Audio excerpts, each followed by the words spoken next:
하나님의 말씀 보겠습니다. 하나님의 말씀은 창세기 28장 15절 말씀, 우리 말씀이 짧으니까 한 목소리로 같이 말씀을 봉독하겠습니다. 창세기 28장 15절 우리 같이 봉독합니다. 내가 너와 함께 있어 내가 어디로 가든지 너를 지키며 너를 이끌어 이 땅으로 돌아오게 할지라. 내가 내게 허락한 것을 다 이루기까지 너를 떠나지 아니하리라 하신지라. 아멘. 기도합니다. 예수님, 이 한 주간에도 우리를 지켜주시고 이 시간에도 생명의 말씀을 주심을 감사합니다. 이 말씀을 가지고 이 시간 은혜를 나누고자 합니다. 종의 입술과 생각과 마음을 친히 주의 장중 안에 붙들어 주시고 또 이 말씀이 선포되어질 때에 선포되어지는 자나 또는 말씀을 듣는 자, 우리의 생활 안에서 이 말씀이 우리 주 예수 그리스도의 이름으로 임하게 하여 주시고 또 말씀이 우리 안에 임할 때 모든 영적이고 육적인 어둠의 세력이 또 얽히고 설켰던 삶의 문제들이 예수의 이름으로 풀어져 나가게 하여 주옵소서. 마음에 강하고 담대함을 새기게 하여 주시고 이 말씀 안에서 오늘도 승리하며 살아가게 하여 주옵소서. 오늘도 이 말씀에 능력 되신 우리 주님께서 친히 이 예배의 주관자 되어주시고 홀로 영광 받아주시옵기를 원하오며 사랑이 많으신 예수님의 이름으로 기도하옵나이다. 아멘. 할렐루야. 여러분, 한 주간 잘 지내셨습니까?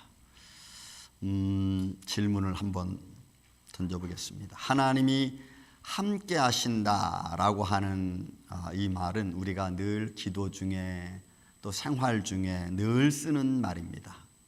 자, 이 하나님이 함께 하신다는 이 말씀은 좋은 의미입니까? 나쁜 의미입니까?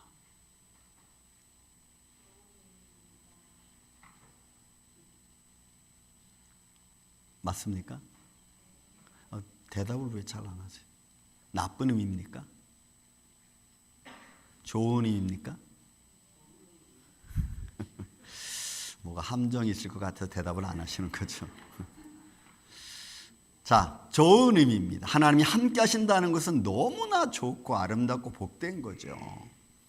근데 이 하나님이 함께 하신다는 말이 너무 좋은 건데 이것을 우리가 살아가는 데 있어서 쉽습니까? 어렵습니까? 좋은 게 어려운 거예요? 그러면? 네. 왜 어려운지를 또 왜 좋은지를 이 시간 우리의 말씀을 통해서 잠시 좀 은혜를 좀 나누고자 합니다. 아브라함에게 하나님이 창세기 12장부터 나타나셔서 말씀합니다. 그에게 나타나시니라, 그에게 이르시니라, 이런 말씀들이 등장합니다.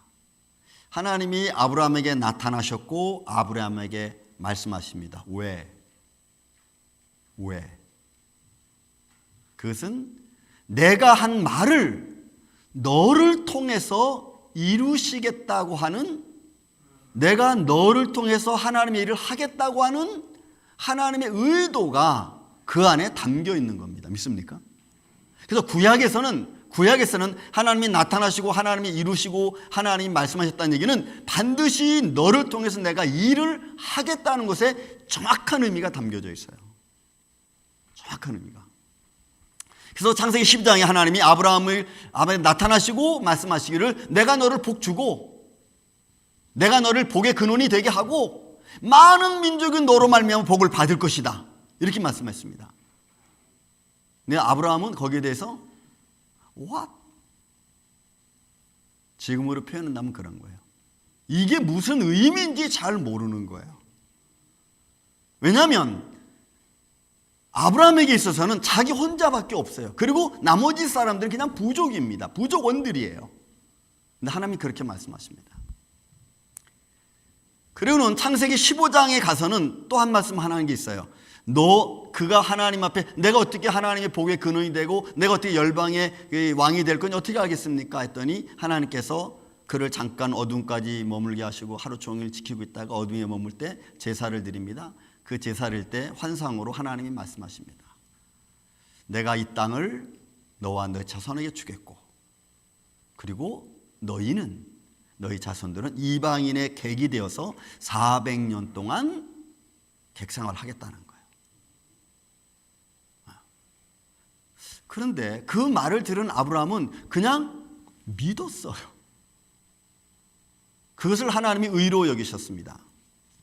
어떻게 하나님이 그와 함께 하시는지, 그리고 그 함께해서 어떻게 이루어 가실지에 대하여 아브라함이 그냥 말씀하신 거예요. 근데 아브라함은 듣고 있는 겁니다. 아무 계획도 없어요. 근데 하나님이 아브라함이 그렇게 말씀하신 거예요. 그렇게 하나님이 함께 해주겠다고 아브라함에게 얘기하고, 그 다음에 말씀하시는 장면들이 이제 오늘 제가 보고 싶은 두 가지 의미가 있는 것입니다. 하나는 너를 통해 하겠다는 거예요. 하나님의 뜻을 내가 너를 통해서 이루겠다. 내 뜻을 너를 통해서 이루겠다는 거예요. 여러분, 이게 너무너무 중요한 의미입니다. 너를 통해 이룬다고 하는 이 말씀은 반드시 내가 해야 되는 거예요. 내가 해야 되는 거예요.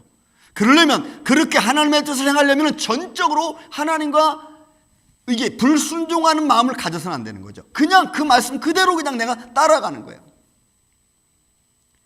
자, 그런데 여러분, 우리가 또 봐야 될 게 하나 있어요. 뭐냐면 하나님이 아브라함과 함께 한다고 말씀하셨는데 아브라함에게는 자손이 없어요. 창세기 12장 너는 복을 받고 복의 근원이 되고 많은 열왕이 너에게서 나올 것이고 너로 말미암아 많은 민족이 복을 얻는다. 그런데 내가 어떻게 해서 너희 자손이 이방인의 객이 되고, 여러분 자손도 없어. 나이 75세니까 아직 이삭이 낳기 한참 전입니다. 그런데 15장 이후의 말씀 보면은 하나님이 자녀 낳을 것을 이야기합니다. 그랬더니 나이가 들어가고 있는 아브라함에게 있어서 자손은, 그 당시의 시대적인 배경을 보면 전통적으로 중혼제도가 있었으니까 그냥 생각하는 거예요. 내 집에서 길러온 엘리에셀이 내 자녀가 되든지, 아니면 또 어떻게 해서인지 또 자녀가 뭐 되겠지. 그냥 이런 인간적 좀 자기 생각, 이성적인 생각이죠. 자기 생각. 근데 하나님 분명히 말씀합니다. 너를 통해서, 내 몸을 통해서라고 하는 말을 쓰는 거예요. 여러분, 그 몸이라고 하는 말이, 여러분 제가 한번 설교했지만 자궁이라는 의미가 있어요. 여인, 자궁이라는 의미가 있어요. 그래서 너와 사라 사이에서 나온 자여야만 되는 거예요. 그런데 그 말의 의미를 아브라함이 정확하게 인지하지 못합니다. 내가 너를 통해서 일하겠다라고 하는 그 의미를 사람은 묘하게도 자기 생각에 그것을 맞추는 거예요. 그게 창세기 15장 지나 16장, 17장이 지나서 나타나기 시작합니다. 99세 때 와서도 얘기합니다. 내년에 때가 되면 너 자녀 낳을 거다. 낳으면 이름을 이삭이라고 해라. 속으로 웃는 거죠. 내가 나이 99세고 살아도 뭐 거의 한 80세 됐는데 이게 가능한가? 여러분, 하나님이 말씀하셨는데, 나타나셔서 말씀했는데 아브라함과 사라는 이거 하나님 가능하겠습니까? 이렇게 말하는 거예요. 전능하신 하나님이 내게 와서 나를 감동하시는데 하나님 그게 되겠어요? 내가 할 수 있겠어요? 이렇게 마음으로 생각하는 거예요. 그래서 사라는 어떻게 일을 벌려요? 사라는 하나님, 내가 지금 나이 80이 돼서 무슨 아이를 낳습니까? 근데 그 당시에 전통과 그들의 중혼제도를 통해서 무슨 생각을 하느냐? 내 종 하갈을 아브라함에게 보내서 아들 낳으면은 그 아들이 내 아들이 될 것이다. 왜? 그 당시에 전통적인 그랬거든. 사라가 그렇게 얘기해요. 하갈이 아들이 낳으면 그 아들은 내 아들이 될 거다 해서 하갈을 아브라함에게 보냅니다. 아브라함도 그럴 수 있지 하고는 그 생각을 하는 거예요. 여러분, 하나님은 분명히 말씀했어요. 내 몸을 통해서, 내 자궁을 통해서 내 아이가 날 거다. 그 아이는 이삭이라고 해라 라고 했는데도 불구하고 사라하고 아브라함은 사실은 어떻게 보면은 말씀은 맞긴 맞는데 이게 어떻게 이루어질 건가는 인간의 생각으로는 감이 잡히지 않는 거야. 감이 잡히지 않으니까 어떤 방법을 쓰는 거예요? 세상의 전통적인 방법, 그 방법을 통해서 중원제도를 통해서 하가를 통해서 아들을 낳게 하는 거예요. 여러분 이게 달라. 그리고 그렇게 난 이삭 외에 이스마엘이 먼저 나오죠. 이스마엘이 나옵니다. 그 이스마엘이 지나 13년 후에 이삭이 태어나는데 이스마엘을 낳은 후에 또 사라가 얼마나 마음의 상처를 또 받습니까? 그냥 하나님 말씀대로 기다리면 돼. 그런데 거기에 자기 생각을 상상력을 집어넣고 이렇게 될 줄 어떻게 알았어? 아니, 이렇게 될 수도 있지 않겠어? 라고 하는 자기 생각을 집어넣으니까 이 방법 저 방법을 자꾸 쓰는 거예요. 거기에 우리는 자꾸 실수하는 겁니다. 이스마엘을 낳고 이삭을 낳습니다. 근데 인간적인 방법을 통해서 난 이스마엘 때문에 이삭과 이스마엘은 어렸을 때 갈라지게 되죠. 나가게 됩니다. 하나님은 그렇게 태어난 아들도 포용을 하시지만, 그러나 그렇게 포용되어졌지만은 민족적, 인간적 갈등은 지금까지 계속되는 거예요. 하나님이 함께 하시고 하나님이 감동하신다? 그러면 여러분 그 사건이 하나님이 함께 하신다는 말씀을 내가 믿으면 하나님의 방법을 따라가야 되는 줄로 믿습니다. 이삭 여러분 마찬가지예요. 이삭은 나이 40대 리브가와 결혼하고 60세에 야곱과 에서를 낳습니다. 20년 만에 낳아요. 근데 리브가가 20년 동안 임신을 못하니까 이삭한테 얘기합니까? 이삭이 하나님께 가서 기도하니까 하나님이 리브가하고 하여금 잉태하게 했는데 그 잉태한 아이가 쌍태잖아요. 근데 하나님 이미 뱃속에서 난 아브라함 그 야곱을 선택하고, 그죠? 그래서 큰 자가 작은 자를 섬기라고 이미 얘기를 했어요. 그래서인지 모르지만 아이가 나왔습니다. 야곱은 그냥 그 하나님의 뜻이 있었다면은 리브가나 야곱이 이삭과 리브가가 조용히 잘 믿음의 뜻대로 그들을 세워가면 괜찮은데 야곱은 아주 꾀를 냅니다. 형의 피곤함을 이용해서 장자권 빼앗고, 또 이삭이 에서 형한테 말한 것을 어머니 리브가가 싹 듣고 있다가 요거 야곱에게 줘야지 해가지고 야곱을 잔뜩 꾸며가지고 에서처럼 만들어가지고 쓱 집어넣어요. 여러분 하나님이 큰 자는 작은 자를 섬기라고 말씀했어요. 그러면 그 방법이 하나님 방법대로 될 수 있도록 우리는 기다려야 돼. 근데 안 기다려. 사람의 방법이 개입해가지고 이 사건을 막 엉망진창으로 만들어도 하나님의 뜻은 계속해서 이루어져 가지만 그 엉망진창으로 만드는 내 꾀 때문에 내가 고생하는 거예요. 그래서 에서하고 야곱이 싸우잖아요. 축복은까지 마저 뺏어가니까 내가 이제 아버지가 살 날이 얼마 안 있으니까 죽으면 내가 저 자식 죽이겠다. 그래서 도망가잖아. 야곱이 도망가서 돌아오는 기간이 여러분 20년이 걸려요. 20년. 그리고 20년 사이도 그 형과 자기의 감정이 가시질 않아. 숫곳으로 돌아올 때 야곱이 너무나 마음이 겁이 나는 거야. 왜? 형이 자기를 400명을 데리고 죽이러 온다니까 겁이 난 거야. 그리고 자기의 그 식구들은 먼저 다 벼르고 나서 혼자 약봉나루에 앉아가지고 뭐 해요? 하나님, 내가 지금 너무 두렵고 떨립니다. 형 에서를 만날 수 없습니다. 하고 기도 올리는 게 여러분 약봉나루에 야곱의 기도 아닙니까? 왜 우리는 하나님이 하시겠다고 하는데 하나님은 내가 함께 하겠다, 내 뜻이 다 이루어지기까지 내가 너를 떠나지 않겠다라고 하면은 아멘 하고는 순종으로 가야지. 순종하는 마음으로.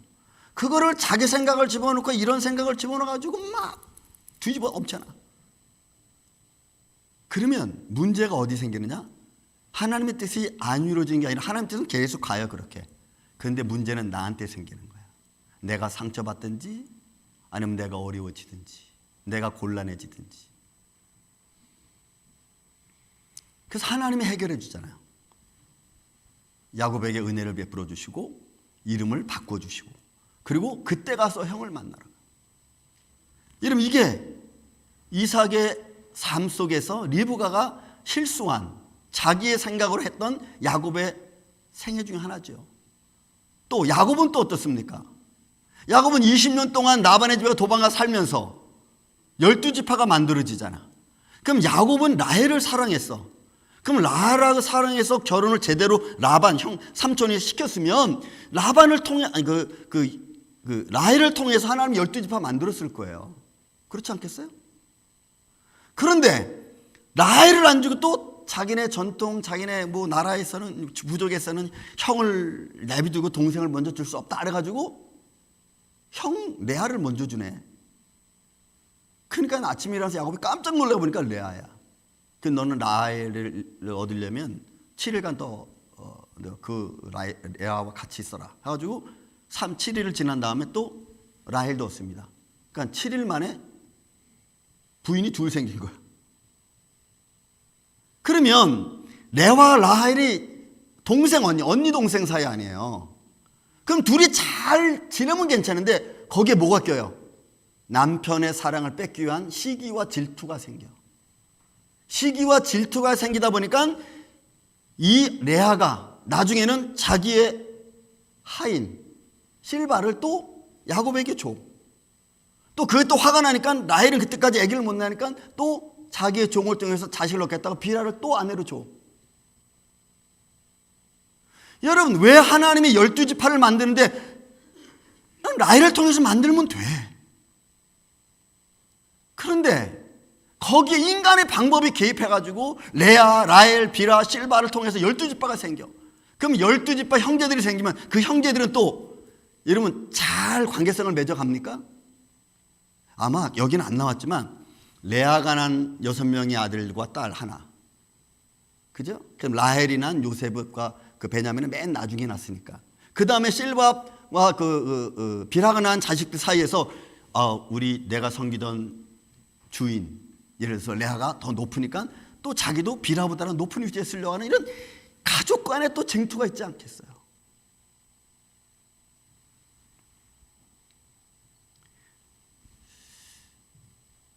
야곱은 요셉과 베냐민을 너무너무 사랑합니다. 그래서 형제들이 요셉을 미워합니다. 꿈꾸는 자여. 미워하죠. 결국은 형제들 사이에서도 문제가 돼. 내가 너를 통해서 내 뜻을 이루겠다라고 하는 하나님의 그 놀라운 큰 뜻을 자꾸 우리는 내 관점에서만 보려고 그러는 거죠. 하나님 관점이 아니고 내 관점에서. 그래서 인간적인 생각을 집어넣다 보니까 문제가 생겨. 결국은 형들이 요셉을 팔아먹었잖아. 죽이려고 하다가 죽이기는 좀 그러니까 그냥 팔아먹잖아요. 그리고 아버지한테서 뭐라 그래요? 없어졌습니다. 동물들에게 물려 죽은 것 같습니다. 이렇게 말하죠. 야곱이 요셉을 만나는데 여러분 24년 걸립니다. 24년. 17살 때 형들 만나가지고 애굽으로 팔려가고 총리 될 때, 애굽의 총리 될 때가 30세. 총리 되고 나서 7년 풍년, 그리고 흉년 2년이 지나가. 요걸 다 합하면은 24년 만에 야곱이 요셉을 만나네요. 그러면 24년이 작은 시간입니까? 그리고 또 요셉은 그냥 평탄하게 24년을 갔습니까? 이게 다 어디서 생긴 거예요? 하나님이 내가 너와 함께 해주겠다라고 하는 그 말씀, 내가 너를 통해서 이루겠다는 그 말씀에 인간의 생각이 개입돼가지고 문제에 문제를 일으켜서 이렇게 가는 거예요. 그런다고 해서 하나님 뜻이 망가진 거냐? 아니요. 하나님 뜻은 계속 가. 근데 그 뜻은 하나님 뜻은 가지만 고난은 내가 겪는 거야. 내가. 거기에 어려움이 있어요. 그 말씀, 이 상황을 만들어주신 하나님의 뜻을 내가 깊이 깨닫지 못하면 결국 그 상황이 자꾸 나로 하여금 부담감을 갖게 만드는 거예요. 그래서 문제가 생기는 겁니다. 하나님이 함께 줌에도 불구하고 문제가 생겨요. 그래서 우리는 이런 말 하죠. 하나님이 나와 함께 하신다는데 왜 자꾸 이렇게 문제가 생겨? 왜 이렇게 힘들고 어려워? 왜요? 내가 내 생각이 너무 깊게 개입됐기 때문에 그래. 너를 통해서 이루시겠다는 하나님의 말씀 앞에 나를 통해서 이룬다니까 내가 조금 요 정도 해도 괜찮겠지? 아니요. 요 정도 해도 괜찮겠지? 아니요. 그거 하지 마세요. 그냥 하나님이 만들어주는 분위기, 하나님이 이끌어주시는 상황으로 내가 들어가면 돼요. 그게 믿음의 길이고 축복의 길입니다. 거기에 이런 것 저런 것 내 생각을 삽입하면은 그때부터는 좋은 일이 일어날 수가 없어요. 이 방법이 여러분 신약에 와서는 조금 달라집니다. 강권적으로 구약에서는 내가 너를 지명하여 불렀나니 이렇게 표현하잖아요. 내가 너를 지명하여 불렀나니 해서 그 사람을 강권적으로 하나님 이끌어가는 바 반면에 신약에 와서는 믿음의 관계성으로 바뀌어지면서 여러분 아주 무서운 결과가 하나 생겨요. 그게 뭐냐? 내가 너를 통해 하나님의 일을 하려고 계속 하는데 계속 그 하나님이 내게 주시는 축복과 은혜를 자꾸 내 방법대로 사용하다 보면은 하나님이 너 가지고는 안 되겠다 야. 내가 이렇게 옮겨야겠다. 촛대가 옮겨져요. 그게 신약의 모습이야. 이게 무서운 거예요. 그래서 하나님이 함께 하신다는 것은 너무너무 좋은 거지만 그러나 그것이 쉽지 않아. 절대로 하나님의 뜻을 이루어가는 데는 여러분 쉽지 않습니다. 하지만 그 길을 믿음으로 가면 그 길이 축복의 길인 줄로 믿습니다. 그래서 우리 인간의 고난은 하나님의 뜻을 이루어가는데 너를 통해서 해가시는데 자꾸 내 생각이 들어가면 무슨 일이 생기느냐? 하나님의 뜻은 이루어지지만 시간이 좀 오래 걸려 잘못하면. 예를 들어 뭐 한 1년에 끝났게 한 2, 3년 갈 수도 있어요. 왜? 내 생각이 개입됐기 때문에. 그 내가 당하는 고통이에요. 그렇다고 하나님의 뜻이 바뀌어지는 아니야. 그렇지는 않아. 하나님의 뜻은 그대로 가요. 고난당하는 것은 나아요. 이런 논리들이 성경엔 너무 많아. 그럼 성경에만 있느냐? 아니요. 우리의 인생사례도 똑같아요. 다만 그것을 우리가 깨달지 못하고 지나가기 때문에 그래. 저는 여러분들이 내가 조금 부족하다 할지라도 나를 쓰시겠다고 하시면 여러분 그곳에 그 말씀에 그 은혜에 아멘 하시기를 저는 예수님의 이름으로 축원을 드립니다. 그래야 여러분 빨리 가. 그리고 그래야 내가 부족하지만 축복의 자녀로 갈 수가 있는 거예요. 하나님이 우리가 연약하다는 거 모르실까요? 알고도 남죠.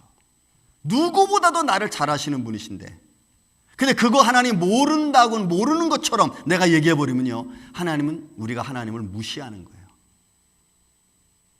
우리는 우리의 말 속에서 하나님의 인도하심과 지켜주심을 좀 업신여기는 그런 말이라고는 여러분 하지 마세요. 그게 올무가 됩니다. 그게 올무가 돼요. 두 번째로 봐야 될 게 있습니다. 하나님이 함께 하신다고 하는 것은 대적으로부터 나를 지켜준다는 의미가 있어요. 대적으로부터 나를 지켜주신다는 의미가 있어요. 내가 너와 함께 있어 내가 어디로 가든지 너를 지키며 여러분 어디로 가든지 너를 지키겠다. 여러분 우리가 여호수아의 그 표현 보면은 내가 발이 닿는 곳마다 내가 그 땅을 너한테 주겠다 이렇게 했거든요. 그럼 그 길이 쉬운 길입니까? 우리가 여호수아에서 보면 계속 전투거든. 계속 전투야. 전투인데도 불구하고 하나님이 내가 너를 지키겠다고 말씀하거든요. 어디로 가든지 내가 너를 지켜주겠다. 우리는 인생을 살아가면서 시험 들 때가 많습니다. 그리고 내가 실수할 때도 많습니다. 실수하는 것 하나님이 그때그때마다 나를 야단치지는 않아요. 내가 실수한 것을 그냥 묻어두고 하나님의 뜻은 이루어갑니다. 그런데 그 실수한 것 때문에 여러분 여기서 이루어질 하나님의 일이 연장될 수가 있어요. 우리인데 이런 거 잘 모르죠. 연장될 수 있어요. 그러면 연장되는 것만큼 내가 고통스러운 거야. 우리가 앞날을 알지 못하기 때문에. 그래서 그때그때마다 우리가 지혜로움으로 믿음으로 모르면 그냥 하나님 잘 모르겠습니다. 도와주십시오. 나는 연약하니까 나를 도와주세요. 여러분 이렇게 가는 게 정상이지. 그래야지 하나님이 또 다른 길을 누구를 통해서 만들어주시고 이끌어가는 거지. 그거를 내 생각대로 맞춰서 가려고 그러면 그만큼 내 생각이 들어간 것만큼 늦을 수밖에 없어요. 다시 제가 야곱의 말씀을 다시 한번 드리겠습니다. 여러분 야곱의 이 오늘 본문의 말씀은 베델에서 하나님이 돌베개에 베고 자고 있는 야곱에게 하신 말씀이에요. 자고 있는 야곱에게 한 말씀이에요. 여러분 야곱 다시 한번 여러분 보세요. 자, 태어날 때는 하나님이 선택을 했습니다. 다시 말씀드리지만 선택했습니다. 그러면 하나님이 선택했으니까 하나님이 선택된 대로 갈 수 있도록 그냥 우리는 옆에서 잘 서포트하면 돼요. 그런데 거기에 자기 생각이 들어가죠. 형 장자권 뺏어야지. 엄마의 생각이 들어가서 축복 가로채게 만들지. 또 형 삼촌 라반의 집에 가니까 삼촌 라반이 자기가 야곱이 일 잘하니까 자기의 권한에 두려고 이런저런 방법을 해가지고 야곱을 묶으려고 하지. 하나님의 방법이 하나도 없어. 다 그대로 가는 거예요. 그러니까 야곱이 삶을 살면서 하나님이 지켜주지 않았다면, 여러분 라반의 집에서 나올 때도 라반이 눈치가 안 좋아. 그때 하나님이 야곱아 너 이제는 내 태어난 곳으로 들어가라. 근데 몰래 도망가잖아. 도망가는 이유를 나중에 얘기를 해요. 33장 이유를 나중에 얘기해요. 뭐라고 얘기냐면 삼촌 라반의 눈길이 좋지 않은 거예요. 그의 자녀들의 눈치가 좋지 않은 거예요. 그래서 피해서 가는 거예요. 피해서 가다가 어떤 사건이 일어났냐면, 여러분 하나님께서 라반에게 꿈속에 나타나가지고 너 가불간에 야곱에게 아무 말도 하지 마라 이렇게 말을 해. 그랬더니 야곱이 그 말을 삼촌의 입으로부터 듣고 나오니 또 자신감이 생겨. 아, 하나님이 역사하셨다. 하나님이 라반에게 꿈속에 나타나서 야곱을 가불간에 뭐라고 하지 마라 했기 때문에 야곱은 거기서 힘을 얻어. 그래서 오히려 야곱이 라반을 야단칩니다.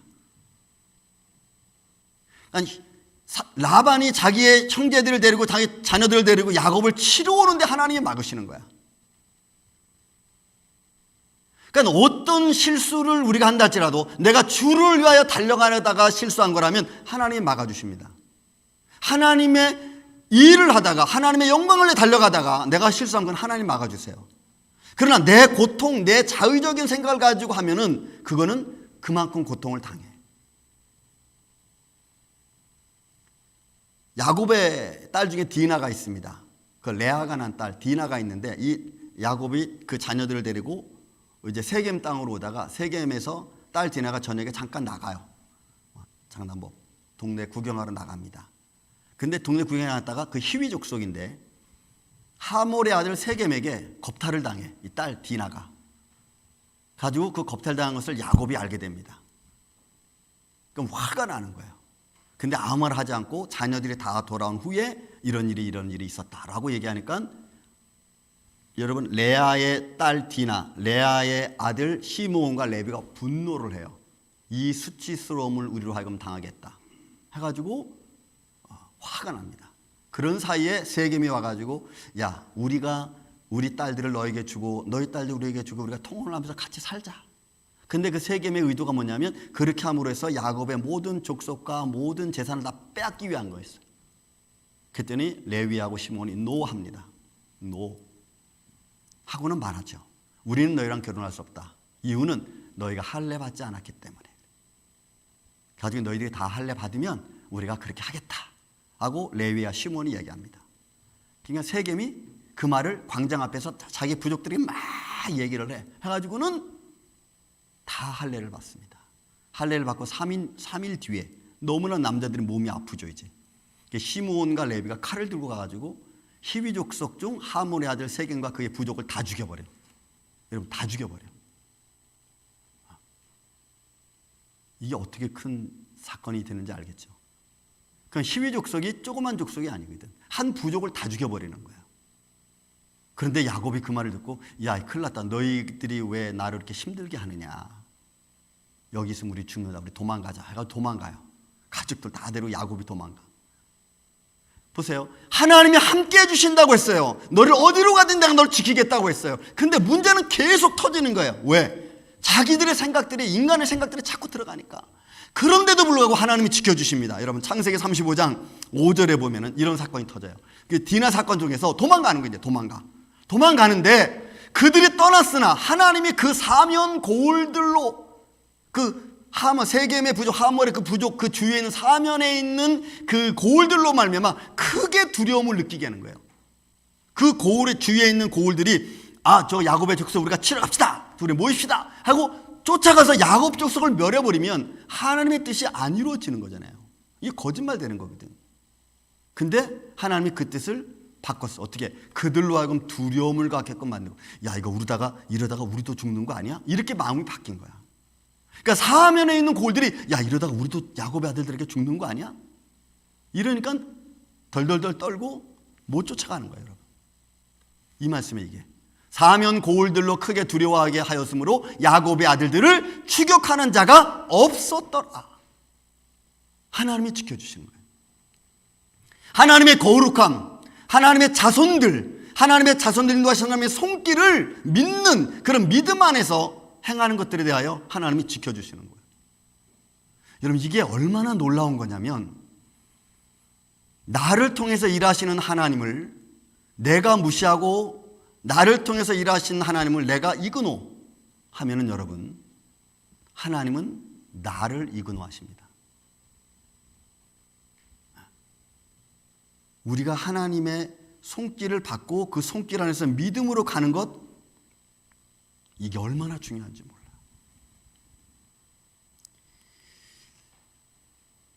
이뿐만이 아니죠. 제가 금방 아까 잠깐 초대에 말씀드렸듯이 이 구약에서는 내가 너를 지명하여 불렀나니 너는 내 것이라 라고 하나님이 강권적으로 그렇게 해서 하나님이 일을 주도해 나가십니다. 근데 신약에 와서는 믿음으로 말미암아, 예수 그리스도를 믿음으로 말미암아 구원을 얻었나니, 이게 믿음의 사건으로 변해가지고 이게 하나님의 강권적인 역사에서 이제 하나님의 은혜 베풀어 주신 그 은혜 안에서 내가 믿음으로 따라가야 되는 거예요. 내가 믿음을 가지고 따라가야 되는 거예요.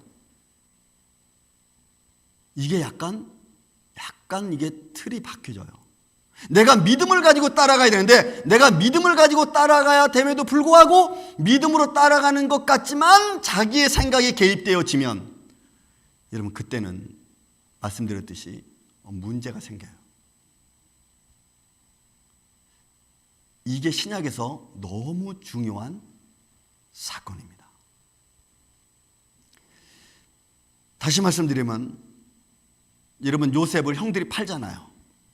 그러면 야곱에게 분명 본밀 말씀, 내가 내 뜻을 너한테 다 이루기까지 내가 떠나지 않겠다 이랬는데, 형제들까지 싸우고, 그리고 형들이 자기 동생들 찾아서 이야기하고 아버지한테 소식을 전해야 되는데 그 동생을 팔아버렸어요.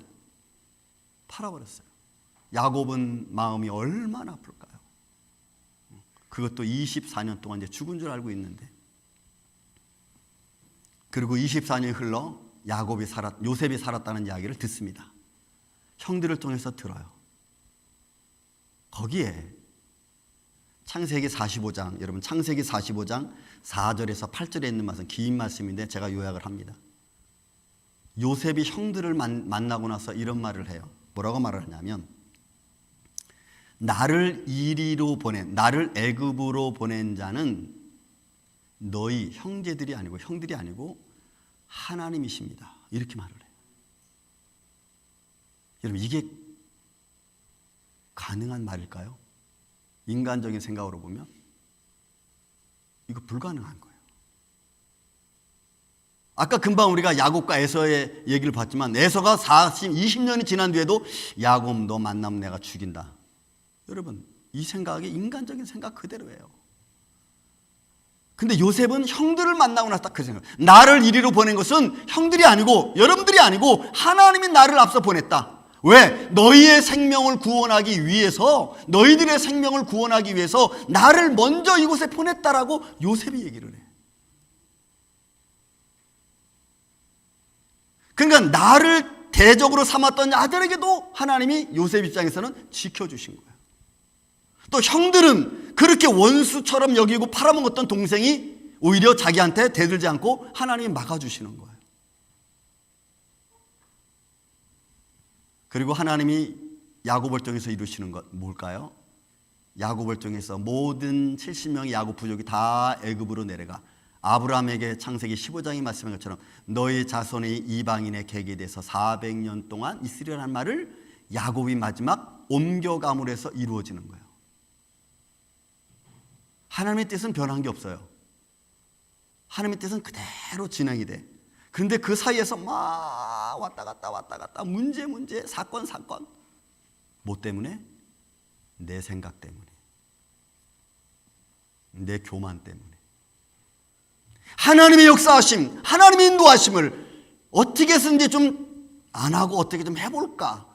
여러분, 그거 안 돼요. 하나님께서 나를 세우시고 나를 불러주시고 내게 직분을 주시고 나한테 일을 맡기신 것, 여러분 괜히 맡긴 것 아니잖아요. 하나님의 일을 내가 너를 통해서 할 거야 하는 거거든. 오늘 이 아침에 우리 성도들은 이 하나님의 인도하심에 그냥 아멘 하시기를 주의 이름으로 축원을 드립니다. 믿음으로 가는 길밖에 없어요. 여러분들이 인간적 생각을 가지면 가질수록 갖는 만큼 힘들어요. 그게 고통입니다. 그게 아픔이고. 말씀을 정리하겠습니다. 하나님과 함께 하신다? 너무 좋은 말입니다. 그러나 쉽지 않은 말입니다. 때로는 하나님이 함께 하신다는 것은 내가 실수해서 시간이 걸려도 내가 끝까지 하나님을 믿고 살아계신 하나님을 의지하면 하나님의 뜻은 이루어지게끔 되어 있어요. 믿습니까, 여러분? 중간에 힘들다고 좌절하지 마세요. 중간에 힘들다고 여러분 뒤로 물러나지 마세요. 하나님이 내 힘든 거 모르는 거 아니니까 뒤로 물러가지 마세요. 하나님은 여러분들의 일을 통하여 하나님의 일을 하시기를 원하십니다. 또 그 일을 하시다가 실망하지 마세요. 아, 왜 이렇게 힘들어? 너무 고통스러워. 그 고통도 하나님이 아십니다. 힘들어하지 마세요. 믿고 끝까지 의지하면 대적자들로부터 나를 지켜주시고 환경과 여러 가지 환난 속에서 나를 지켜주시고 그리고 반면에 그걸 바꾸어서 나를 축복하시는 줄로 믿습니다. 하나님은 축복하시는 하나님이십니다. 나에게 더 많은 것을 주시기를 원하시는 분이십니다. 그 하나님 우리가 끝까지 믿으면서 여러분들이 앞으로 나아가시기를 예수님의 이름으로 축원을 드립니다. 사랑과 은혜가 많으신 아버지 하나님, 오늘 우리는 비록 연약하고 부족합니다. 그래서 이런저런 인간의 꾀가 나옵니다. 하나님, 우리 죄를 용서하여 주시고 주의 뜻이 우리 안에서 이루어지기까지 우리가 믿음의 주에 온전케 하시는 예수님만 바라보고 달려갈 수 있도록 역사하여 주시옵소서. 예수님의 이름으로 기도하옵나이다. 아멘.